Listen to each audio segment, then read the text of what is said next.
conduzindo nossas vidas. Estamos todos nós em busca da felicidade? E a filosofia pode nos ajudar nessa busca? No programa de hoje, os filósofos Oswaldo de Acóia Júnior, Plínio Junqueira Smith, Rodrigo de Paiva Duarte e Franklin Leopold Silva nos trazem reflexões sobre temas como fé, sofrimento, Deus, arte, razão e sentimento, e aproximam os ensinamentos de pensadores de outros tempos às questões que nos tocam em nossa vida cotidiana.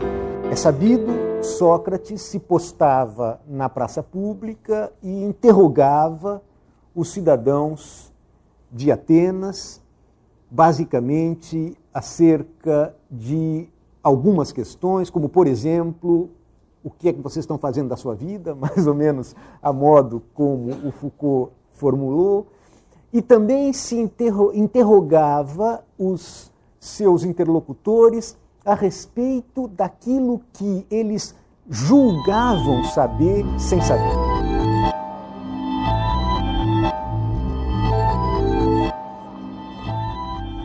Você é feliz? Sou. Graças a Deus. Muito. O que é felicidade? A felicidade é... Ai, meu Deus. Eu fico perdida nas palavras. Você é justo? Eu sou justo. Eu sou justo. E o que é justiça? Justiça é você... Você é uma pessoa boa? Eu acho que eu sou. Eu acredito que sim. O que é bondade? Bondade é uma pessoa ser boa. Também na Ágora grega, mesmo que um cidadão dissesse que era uma pessoa justa, não conseguia definir justiça. Mesmo que dissesse que era um bom cidadão, não conseguia chegar ao conceito de bondade. É difícil. Faz pergunta fácil. Sócrates tinha a convicção de que esse exercício de autocrítica libertaria a nossa mente da pior prisão, a falsa opinião. A ironia consistia justamente nesse movimento de afastamento das convicções irrefletidamente assumidas, com o objetivo de revelar precisamente a irreflexão, ou seja, a aparência de um saber que, na verdade, ignorava a sua falta de fundamentação. E ele, Sócrates, era, então, com certeza, o mais sábio de todos os gregos, porque ele não ignorava a sua própria ignorância. Ou seja, a douta ignorância fazia dele o mais sábio dos atenienses, enquanto que todos aqueles que se julgavam sábios ignoravam, digamos assim, os seus próprios pés de barro, isto é, a ausência de fundamentação consistente e suficiente para o seu pretenso saber. Filosofia significa amor à sabedoria. E se podemos amá-la é porque ela está fora de nós. É amando-a, conhecendo-a e nos tornando íntimas a ela que podemos nos aproximar da sabedoria, a ponto dela tornar-se parte intrínseca de nossas vidas, presente em todos os nossos atos. De um modo geral, no mundo, embora obviamente não para todos os filósofos, né, a gente vê uma espécie de divórcio entre a filosofia e a vida. Lá atrás, 20 e tantos séculos, 25 séculos atrás mais ou menos, com Sócrates e Platão, esse vínculo entre a filosofia e a vida estava dado de imediato. O Platão, ele traça num dos seus diálogos, uma distinção entre o homem prático e o filósofo. Ele vai descrever dois tipos de pessoas que têm discursos diferentes e práticas diferentes. Por exemplo, o homem prático é aquele que vai na ágora, na praça pública, e defende uma causa. Ele argumenta em favor de alguma coisa, ele tem um assunto definido, ele tem um certo tempo para falar, certas regras a serem respeitadas, quando ele deve começar a falar, quando ele deve terminar, que tipo de discurso ele deve fazer. E, em geral, ele está se defendendo, quer dizer, está em jogo algo pessoal, às vezes a própria vida. E isso faz com que a alma dele, de alguma maneira, diz o Platão, tenha ou sofra as consequências. Ele vai ser um homem tenso, o discurso dele tem que ser contundente, ele deve ser agressivo, né? Ele pode ser injusto e desonesto, porque o discurso dele vem em benefício de um interesse próprio, né? De tal maneira, diz o Platão, né, que sua alma ficará pequena e se deformará facilmente.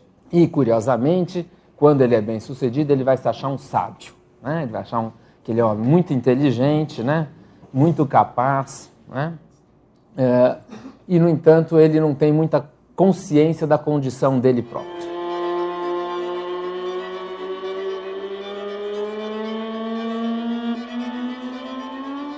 O filósofo, ao contrário, diz o Platão aí, né? Ele é dono do seu tempo, né? Ele começa a falar quando quer, discorre sobre o assunto que bem entende, né? Ele vai conversar com um amigo, né? E não com uma espécie de inimigo ou adversário a quem ele deve vencer, mas juntos, dialogando, eles devem buscar a verdade, né? E essa prática, né? Essa prática, porque é um exercício do diálogo, né? Também vai ter suas implicações na formação da alma do filósofo. O filósofo vai se guiar pela justiça, por outras virtudes, né? Ele busca a verdade, deseja a paz e a tranquilidade, ele preserva a liberdade e ele tem uma espécie de autodeterminação. Ele não depende das circunstâncias para se defender, né? E buscar o seu interesse.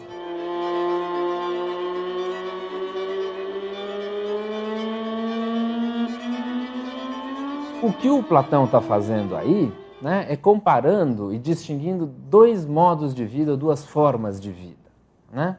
De um lado, aqueles que vivem, né, em função das necessidades práticas, e outros aqueles que dedicam aos valores espirituais. Eu tenho a impressão que se Sócrates e Platão fossem transportados pela máquina do tempo inventada pelo H.G. Wells e viessem parar hoje, né, no século XXI, e olhassem para nós, nas nossas vidas, eles iam ver que nós, filósofos, professores universitários, temos todos mais ou menos as mesmas características que o Platão atribuía ao homem prático, né? Em geral, a gente tem um assunto para falar. Eu sou professor de filosofia moderna, então eu tenho que falar de Descartes, tenho que falar do Malebranche, vou falar do Hume, vou falar do Kant. Eu tenho um horário para começar e um horário para terminar. Eu faço isso com uma espécie de interesse prático, e porque eu vou ganhar dinheiro, eu cobro por esse saber, né, que supostamente eu tenho. Então, se você pega as características, né, muitas delas são reproduzidas pelo filósofo hoje, né? E então eu tenho a impressão que algo de essencial a gente perdeu. Tudo que eu faço na minha vida tem algum significado que foi pensado pela minha formação em filosofia. Se eu faço essas coisas, é porque, de alguma maneira, eu tento pensar a minha vida como um todo. Eu tento fazer aquilo que o Sócrates preconizava, conhece-te a ti mesmo. Quer dizer, quais são as atividades que eu faço, que eu devo fazer, como que eu devo fazer, né? Porque, como eu posso me tornar uma pessoa melhor em alguns aspectos, para viver melhor, né?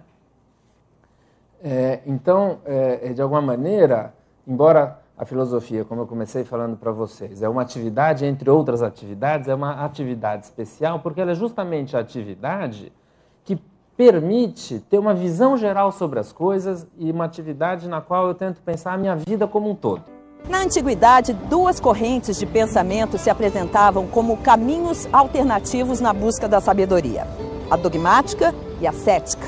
O confronto entre essas duas maneiras de pensar foi crucial para o desenvolvimento da história do pensamento humano. Hoje, muitos séculos depois, essas duas correntes ainda estão vivas.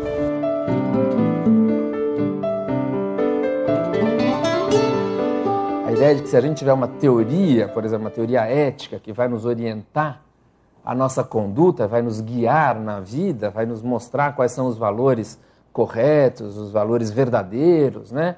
Os valores universais, né? E não meramente relativos ou subjetivos, aparentes, falsos, né?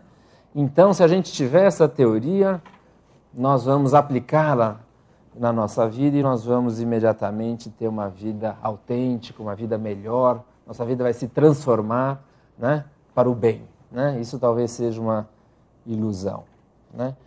Eu acho que, embora a filosofia, ou talvez a gente possa dizer assim, um certo tipo de filosofia, uma certa maneira de filosofar, tenha prometido isso, né, ou tenha deixado a entender isso, eu acho que essa maneira de filosofar não é boa. Eu vou chamar essa maneira de filosofar de dogmatismo. O século V a.C., na antiga Grécia, deu ao mundo algum dos maiores filósofos que já viveram. E a tarefa de se continuar a discussão filosófica após gente como Sócrates, Platão e Aristóteles era de enorme peso e responsabilidade. Mas para quem veio depois deles, algo mudou. Se Sócrates, por exemplo, se preocupava em compreender conceitos metafísicos como o bom e o belo, alguns dos sistemas filosóficos que vieram a partir de então eram mais imediatistas, queriam soluções práticas para o cotidiano. Surgiram diversas correntes filosóficas competindo entre si, cada uma com sua versão da verdade, expressa através de dogmas. Por isso foram chamados de dogmáticos. Essa filosofia dogmática, embora ela se faça e se fez em nome de uma forma de vida melhor ou superior, no final das contas, a filosofia dogmática acaba mesmo negando a vida, né? É uma maneira de filosofar que, de alguma maneira, desvaloriza o nosso corpo, desvaloriza as tarefas do cotidiano, desvaloriza a relação que a gente tem com as outras pessoas. Ela valoriza excessivamente as coisas espirituais, a relação com o mundo verdadeiro, que difere desse mundo aparente no qual nós vivemos. Não é à toa que a filosofia dogmática, com frequência, denuncia os valores falsos e aparentes do homem comum em nome de valores verdadeiros que, no fundo, são transcendentes. Para os dogmáticos é buscando a verdade que poderemos atingir a sabedoria. Já para os céticos, a própria existência da verdade é algo discutível. Carneades de Cirene foi um filósofo nascido em uma colônia grega do norte da África. Em 155 a.C., ele foi enviado em uma missão diplomática até Roma, onde demonstrou seu talento oratório ao realizar 2 discursos, mantendo pontos de vista completamente opostos sobre um determinado assunto. Esta sua atitude caracterizou seu ceticismo antidogmático. Para ele, que se recusava a aceitar ou negar a possibilidade de qualquer certeza, não existia nenhuma verdade absoluta. Para o cético, a gente deve viver a vida cotidiana, como a gente sempre viveu, né? E essa vida, né, e a nossa conduta na vida deve se basear, sobretudo, na nossa experiência. O cético aqui, ele é aquele que nem se arroga a pretensão de ser o juiz, porque ele não emite um juízo dizendo tal teoria é verdadeira, porque ele não encontra a verdade, para ele não dá para resolver essa questão, né? Nem é um advogado. Por quê? Porque o cético é aquele que não defende nenhuma causa própria. Ele não tem uma teoria a ser defendida. Ele só tem essa prática de examinar criticamente todas as teorias, e nessa prática de examinar todas as teorias, ele se dá conta de que nenhuma resiste, no final das contas, aos argumentos críticos dos adversários. Esse exercício intelectual de examinar um lado e o outro de maneira neutra, né? De você submeter à crítica todas as teorias, de você valorizar o que os dois lados dizem, que tipo de impacto isso tem sobre a alma do filósofo, que era o que o Platão lá atrás estava falando. Olha, o filósofo, né, o homem prático, tem um certo tipo de discurso, de raciocínio, e isso, de alguma maneira, deixa a sua alma pequena, tensa, né, agressiva, etc. e tal. Já uma certa maneira de dialogar entre dois amigos em busca da verdade, isso conduz, né, a um outro tipo de formação da alma. Qual é a alma, digamos assim, né, do filósofo cético? Quer dizer, essa prática cética, que tipo de impacto tem sobre o caráter do cético, né? Eu acho que, em primeiro lugar, né, e isso talvez seja a coisa mais importante aqui, é uma espécie de honestidade intelectual, né? Acho que toda vez que a gente vai pensar uma questão, nós temos que considerar todas as posições envolvidas, todos os argumentos a favor e contra, de maneira neutra. Isso é, sem assumir previamente uma posição. Então, acho que a nossa vida está repleta e permeada de dogmatismos. Dogmatismos religiosos, dogmatismos ideológicos e políticos, né? Partidários. jornalísticos, científicos, quer dizer, a nossa vida, a gente não se dá conta disso, mas muitas das coisas que a gente faz e pensa, muitas das coisas são influenciadas por crenças muito arraigadas, né, muito fortes, às quais a gente adere como se fossem absolutas e verdadeiras. E às vezes a gente não se dá conta, né? Então eu acho que o ceticismo é bom e é importante para que a gente esteja atento para esses dogmatismos presentes na vida social de um modo geral, quando a gente lê um jornal, discute uma questão, e de outro lado, do ponto de vista pessoal também, né? A gente às vezes vive pior porque tem certas coisas que nos direcionam e a gente não está consciente delas, né? E é preciso então examinar a própria vida, conhecer-se a si mesmo, reconhecer então ali onde há uma espécie de crença muito forte que está atrapalhando a nossa vida. Será que hoje nós estamos mais próximos dos céticos ou dos dogmáticos? Existem várias religiões, existem vários dogmas. Aí cada uma segue aquilo que ela acredita. Acredito muito na astrologia, acredito muito. De uma maneira que seja verdade. Acredito. Você vai dizer, pô, eu tava voando, né? Eu já fui até religioso, já fui até evangélico já, há muito tempo atrás. Mas aí eu discutia muitos dogmas. Quem não acredita, aí seria da consciência da pessoa. Porque eu acho que seria da crença dele. Até o próprio relativismo é um dogma, né? Se você diz assim, tudo é relativo, você já está criando um dogma e já vamos questionar. Se existe só uma verdade absoluta, com certeza não existiria tanto confronto, tanta guerra, desunião, com certeza. Talvez no fim do mundo, quando estiver tudo acabando, as pessoas vão acreditar em uma coisa só. Porque hoje são várias religiões, são várias. Qual dessas religiões está certa? Os meus pais são evangélicos, meus amigos são católicos, quem é que está com a verdade, entendeu?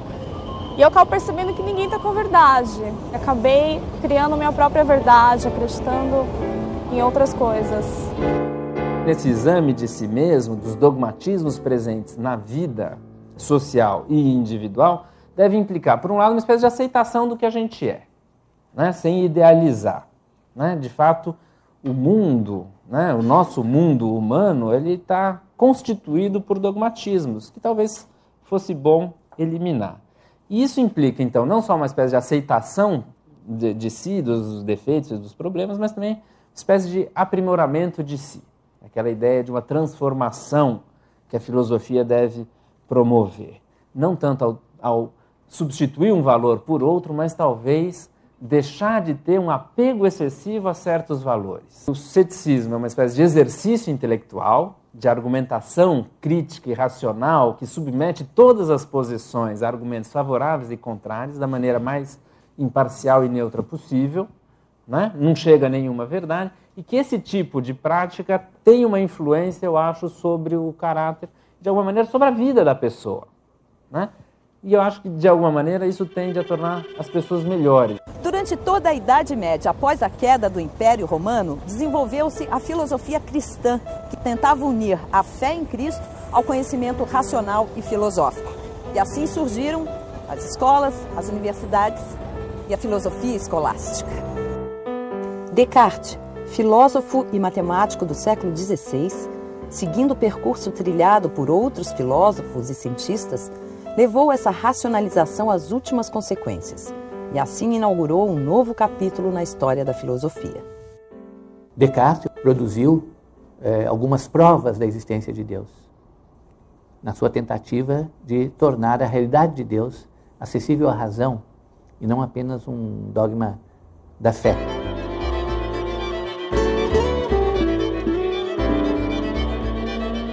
Penso, logo existo.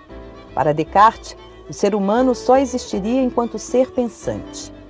O filósofo dedicou boa parte da sua vida ao estudo da matemática e defendia a ideia de que a existência de Deus deveria ter pelo menos o mesmo nível de certeza que as grandes verdades matemáticas. Ele chegou a formular seus argumentos com uma lógica matemática que provaria, segundo ele, a existência de Deus. É uma clara manifestação do pensamento de uma época que acreditava poder explicar toda e qualquer coisa através do nosso pensamento, da nossa razão. A nossa existência está subordinada a toda sorte de acasos, contingências, ocasiões, e por isso ela é impossível de ser apreendida apenas pelas regras da razão. Por outro lado, também a visão de Deus está comprometida com essa contradição viva que somos nós. Deus também não pode ser unicamente objeto da razão. E, segundo Pascal, ele tem que ser captado pelo coração. O matemático e filósofo Pascal, no ano de 1654, após sofrer um acidente quase fatal de carruagem, teve uma experiência mística. A partir daí, Pascal passou a se dedicar exclusivamente a seus trabalhos religiosos, onde meditava sobre os milagres e outras provas do cristianismo. Foi então que ele chegou à sua tese de que a religião só poderia ser conhecida através da experimentação sensorial. Pascal, assim como não vê a possibilidade de que nós possamos nos entender a nós mesmos, né, como seres humanos, né, na complexidade que nos constitui, né, como seres finitos, unicamente através da razão, muito menos pensa que nós possamos entender a Deus, o infinito, através da razão, dessa razão finita, ilimitada, né, da qual nós fazemos a experiência cotidiana.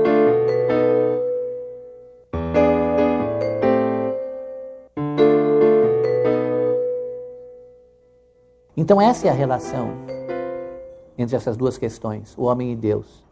E é por isso que elas estão tão vinculadas, e é por isso que a razão manifesta a sua impotência. Ninguém encontrará a si mesmo se não encontrar a Deus. Ninguém encontrará a Deus se não encontrar a si mesmo.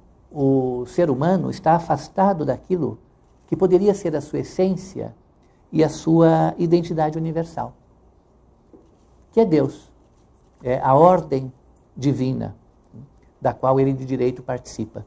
Daí a angústia.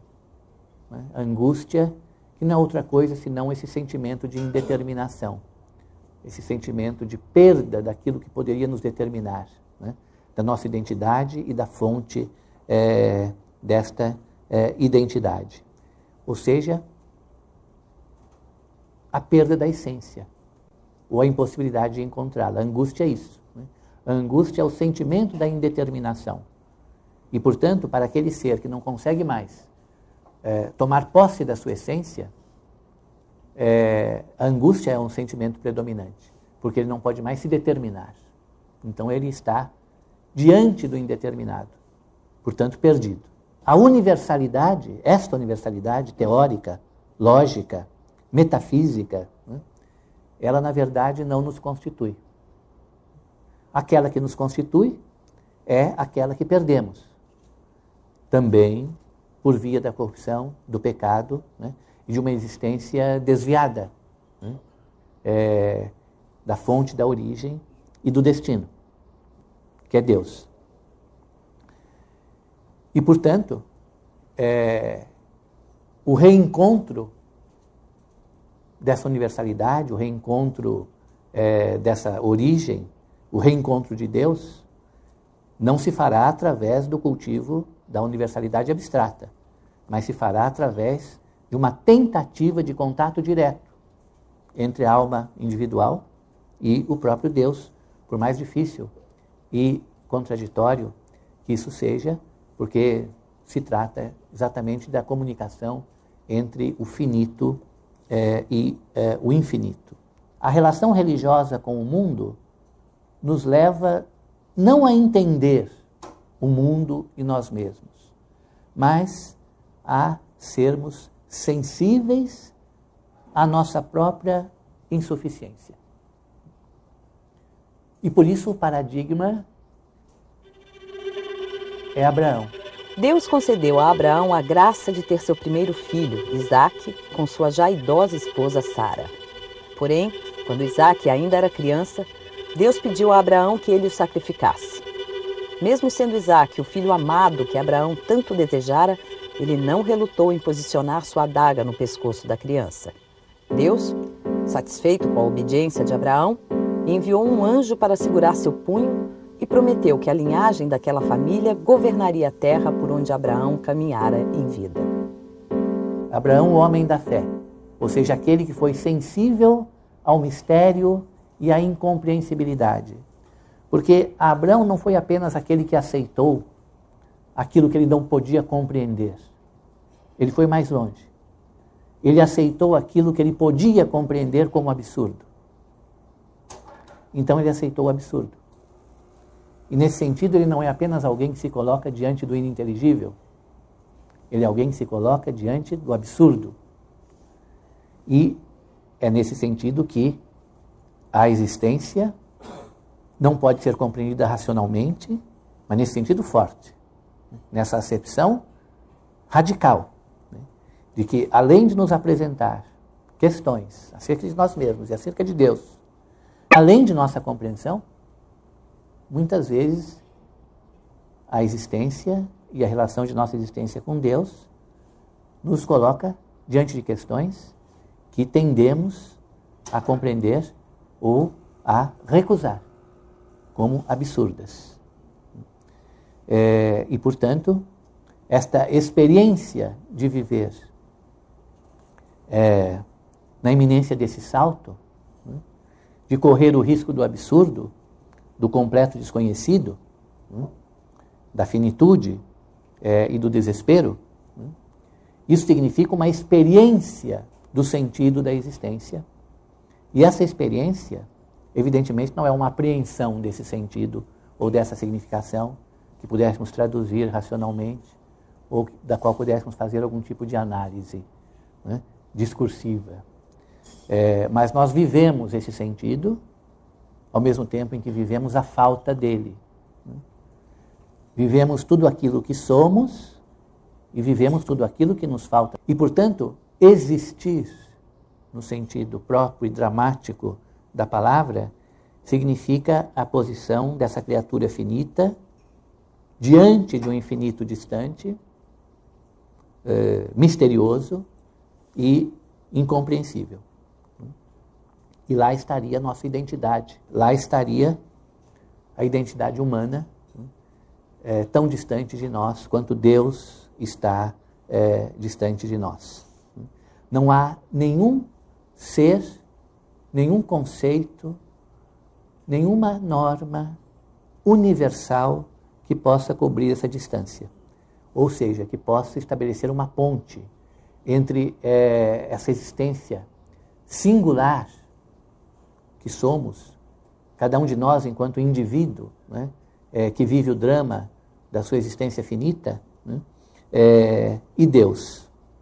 E, portanto, a mesma distância que existe entre nós e nós mesmos, ou a verdade, a autenticidade acerca de nós mesmos. A fé continua sendo o caminho mais satisfatório para bilhões de seres humanos de acreditar em algo que não podemos explicar com a razão. As dificuldades em entender o que nos é alheio, como a imortalidade, o infinito ou a vida após a morte, são as mesmas que se experimenta ao analisar racionalmente a figura de um Deus.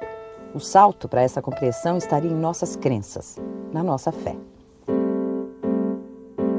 A fé é a última instância de compreensão e talvez a única esperança de identificação de nós mesmos.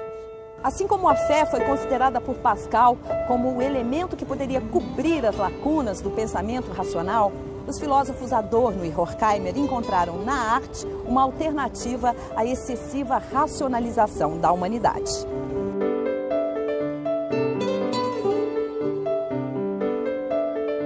Quando falavam em arte, Adorno e Horkheimer não estavam falando de qualquer manifestação artística.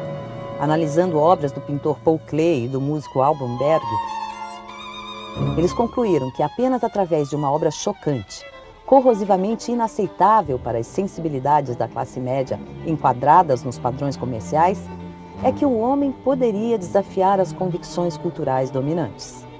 Só assim se conseguiria combater a excessiva valorização da razão, resultado das descobertas científicas dos últimos séculos, e encontrar a autonomia intelectual e a felicidade. As obras de arte, elas sempre têm a possibilidade de introduzir algo novo, né?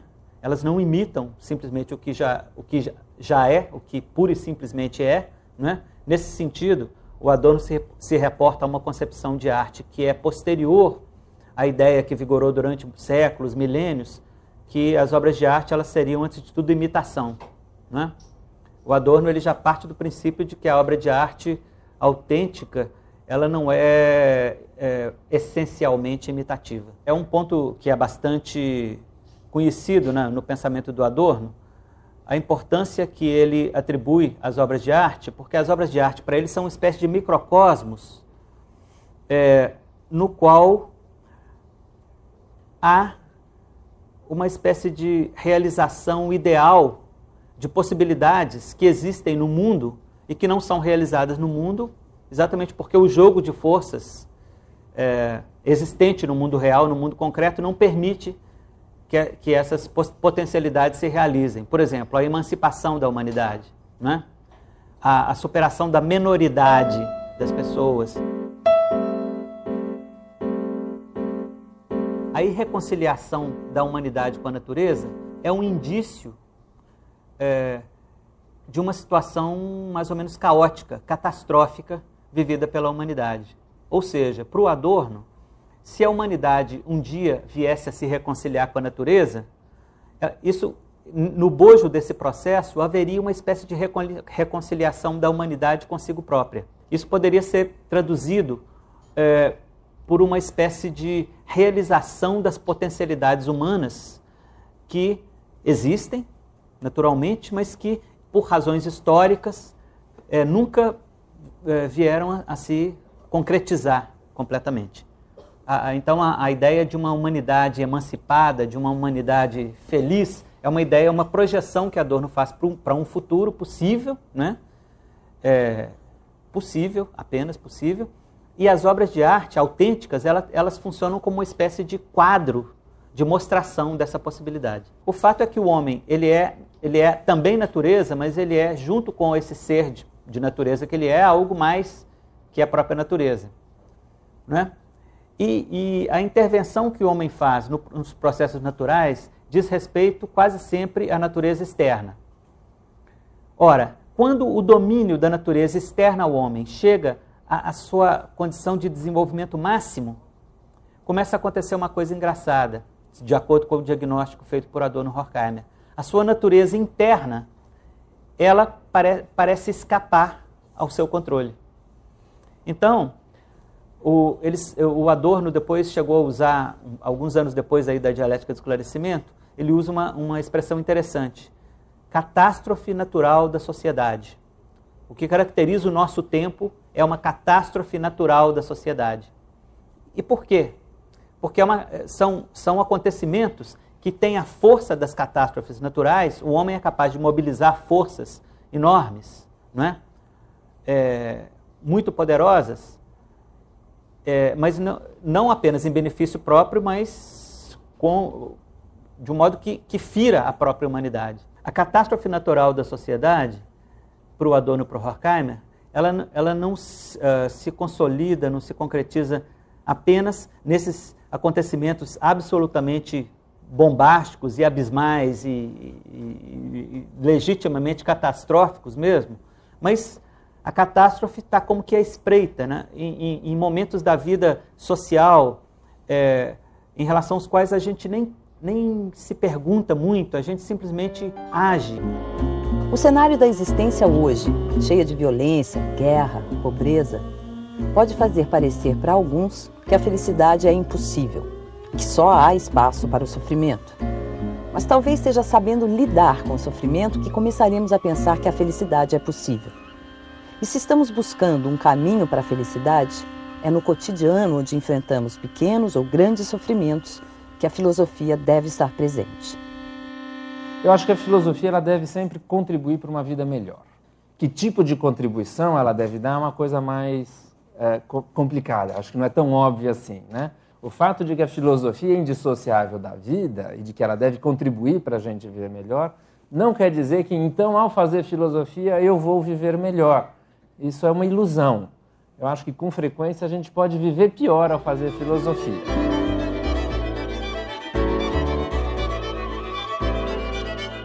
Na época de Nietzsche, pensava-se cada vez menos na retratação dos pecados por Deus no dia do julgamento final. Os homens tentavam, eles mesmos, baseados na ideia do progresso, transformar em paraíso a Terra. Foi diante deste panorama que Nietzsche afirmou: Deus está morto.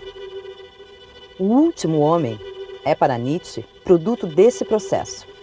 Ele não se entrega a nenhuma moral a não ser a seus próprios valores terrenos, fundamentados no aqui e no agora, e segue outros deuses parciais, inventados por ele mesmo. O que isto gera? Gera escravos eloquentes e folhetinescos do gosto democrático e suas ideias modernas. Todos eles homens sem solidão própria, rapazes bonzinhos e desajeitados, a quem não se pode negar coragem nem costumes respeitáveis, mas que são cativos e ridiculamente superficiais, sobretudo em sua tendência básica de ver nas formas da velha sociedade até agora existente a causa de toda miséria e falência humana. Com o que a verdade vem a ficar alegremente de cabeça para baixo. O que eles gostariam de perseguir com todas as forças é a universal felicidade do rebanho em Prado Verde. Com segurança, ausência de perigo, bem-estar e felicidade para todos. O sofrimento é visto por eles como algo que se deve abolir.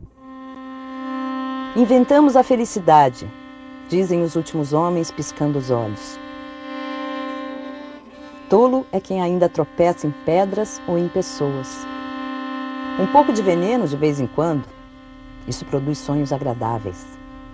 E muito veneno, por fim, para ter uma morte agradável. Ainda se trabalha, pois o trabalho é uma distração, mas providencia-se para que a distração não canse. Tem-se o seu prazerzinho para o dia e o seu prazerzinho para a noite, mas venera-se a saúde. Inventamos a felicidade, dizem os últimos homens, piscando os olhos. Parece este um texto bastante eloquente e vigoroso no sentido da recusa, da crítica de Nietzsche à modernidade política e da sua posição radical em relação a este ideal de felicidade que não significa senão segurança, bem-estar, conforto, ausência de sofrimento. Ao contrário, os antípodas do ideal de felicidade dos últimos homens são aqueles que são capazes de manter perante a vida, na sua totalidade, uma atitude íntegra. Íntegra, eu quero dizer, de afirmação integral de tudo aquilo que integra a existência, seja o seu lado luminoso, seja o seu lado sombrio.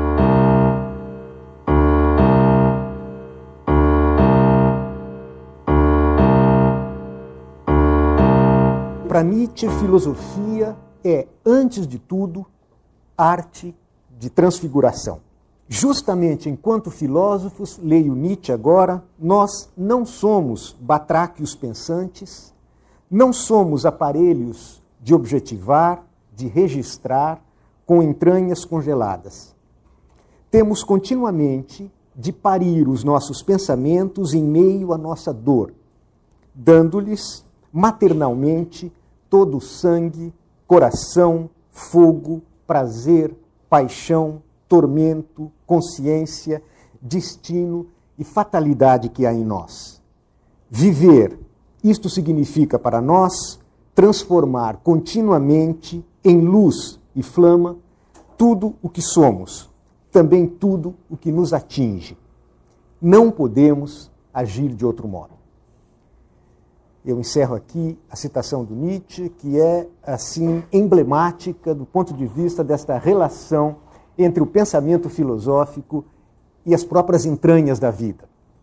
Eu gostaria de chamar a atenção para essa frase final, não podemos agir de outro modo. Esta é uma retomada, uma indicação, por assim dizer, elíptica, a famosa frase de Lutero, quando instado a abjurar as teses da Reforma, Lutero responde ao enviado do Papa justamente esta mesma frase: aqui estou eu não posso fazer de outro modo. Nietzsche toma então o mote luterano, ele, talvez um dos mais vigorosos adversários de Lutero, toma aqui esta frase como uma espécie de exemplo do que seria honestidade intelectual. Não poder agir de outra maneira. Aceitar o sofrimento, agir com o coração, respeitar as diferenças. Essas são algumas das reflexões que fizemos hoje na tentativa de trazer a filosofia para o dia a dia. Resta-nos o desafio de filosofar, ou seja, amar a sabedoria e estarmos abertos para a paradoxal consciência de saber que nada sabemos.